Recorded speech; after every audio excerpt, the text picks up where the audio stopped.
Hey guys, All Jack No Trades here. It is day 9 of fixing the RX7. Today we are going to be replacing the fuel pump. This is the fuel pump I bought off Riggs Mazda. It's a store on eBay and they specialize in vintage RX7 parts. This is the new pump right here. That is the old one we have to replace. In the last video, or the last one I mentioned about the pump, this wasn't making any noise. So to test this out, I'll be plugging this plug into here. This is behind the storage compartment. That's where the electricity goes here to power the pump. And ideally, if we turn on the ignition, this will make a noise. It is now connected, and I'll just use the key, turn it on, and this should make some noise. I don't know if it'll have gasoline in here.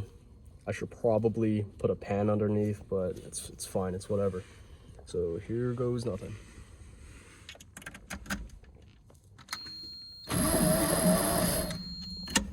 It's making noise, so that should mean it works. The next step is to disassemble this thing. See this chassis right here, remove it, put it on to the new fuel pump, put everything back together, and then hopefully the car will now get fuel. To test that, fuel should come out here. This is the main inlet hose into the engine. I explained in the previous video, this is the way to test whether or not your car is getting fuel. Now, before beginning, of course, we just want to disconnect the negative side of the battery. And I got my gloves on as well as my safety glasses. So let's begin. Okay, first things first, what you're gonna do is use these locking clamps or vice grips, that's what they call them. And you're gonna, at least I will, clamp down the outlet, I think this is here, and then the inlet right there.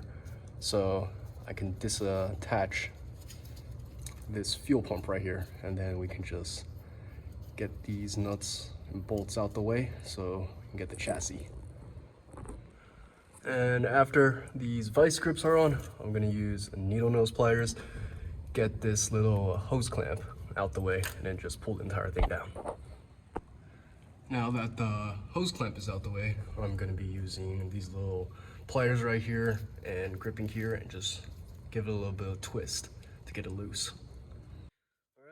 We got out the old fuel pump right here, and this was the fuel pump filter that we cleaned last time. It's gonna go right here, and then we just gotta get rid of this screw right here and get this chassis onto that one. After giving it a bit of examination, I think the best thing to do, at least the way I'm gonna approach it, is get this screw on loose, and then maybe this thing right here. I'm still not sure if it's called a nut or a bolt, but hopefully that gets this entire thing loose. Here is the old fuel pump, almost disassembled. I took out the screw that goes right here, and then this little nut and washer on top of here. This is the new fuel pump, and this part that sticks out, it seems to be welded on. So I think you just pull it down, rotate it, and get the entire thing out. Here we go. A little chassis right here. I'll just put it on and it should be good to go. Okay, fully assembled. I tightened this down with a 10 mil, that right there. And this was just a Phillips screwdriver.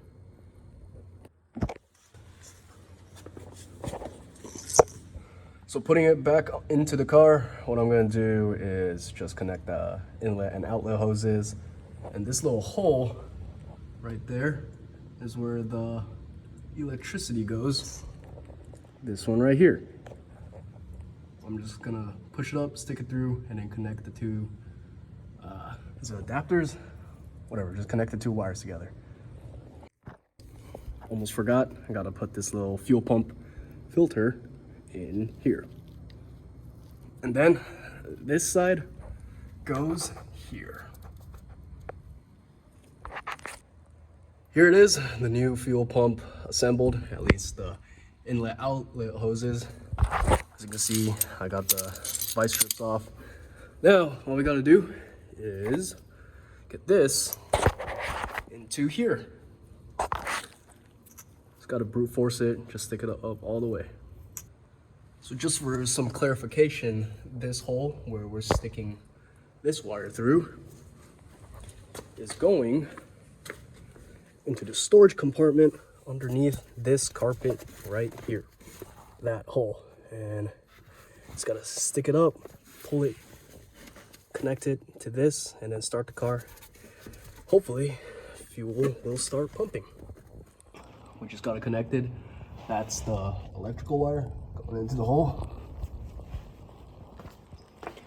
And here comes through there, connected right here.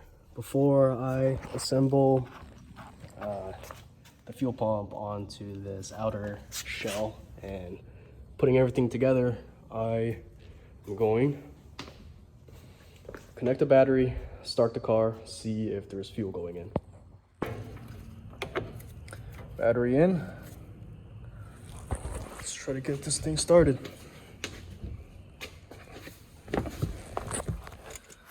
Key, clutch,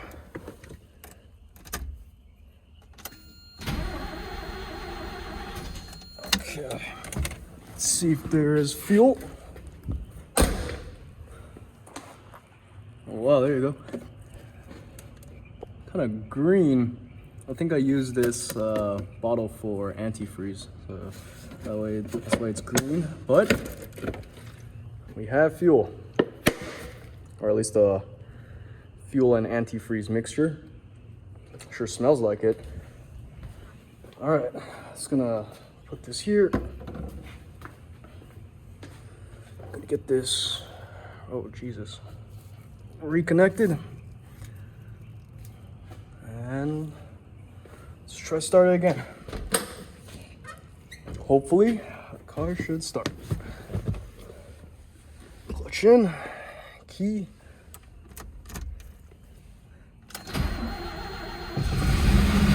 Hey! At least it's starting. Let me try this again.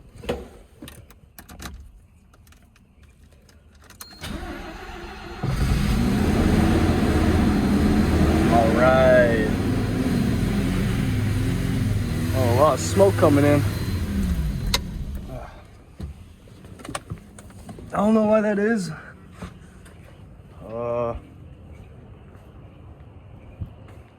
A lot of smoke, actually. Jesus. Maybe it's bad gasoline, coolant burning or something. I don't know. Let me close this door. Huh. I'm just gonna spray some Ozium here. Try to clear it up.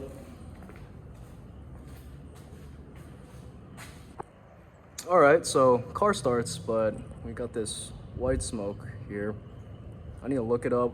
Either it's coolant burning, bad gasoline, if it's just water, if it hasn't started in a while, that's why it's doing this. But in the meantime, I will reassemble the fuel pump and finish up this video.